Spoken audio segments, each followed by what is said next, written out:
ابو عوانہ نے بیان کیا، ان سے منصور نے، ان سے ابراہیم نخعی نے، ان سے اسود نے اور ان سے حضرت عائشہ رضی اللہ عنہا نے بیان کیا کہ ہم نبی کریم صلی اللہ علیہ وسلم کے ساتھ نکلے، ہماری نیت حج کے سوا اور کچھ نہ تھی۔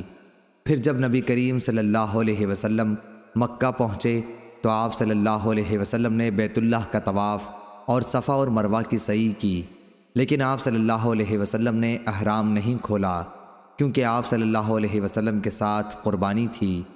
آپ صلی اللہ علیہ وسلم کے ساتھ آپ کی بیویوں نے اور دیگر اصحاب نے بھی طواف کیا، اور جن کے ساتھ قربانی نہیں تھی انہوں نے اس طواف و سعی کے بعد احرام کھول دیا، لیکن حضرت عائشہ رضی اللہ عنہا حائضہ ہو گئی تھیں۔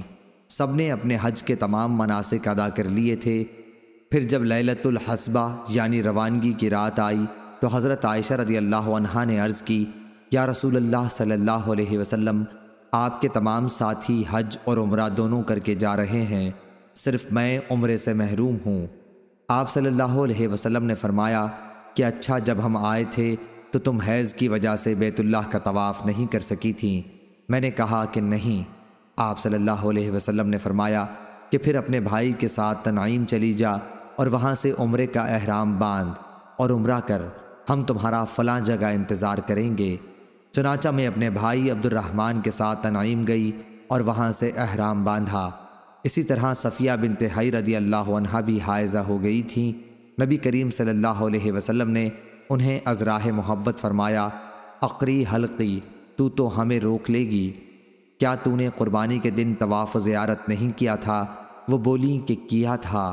اس پر آپ صلی اللہ علیہ وسلم نے فرمایا کہ پھر کوئی حرج نہیں، چلی چلو۔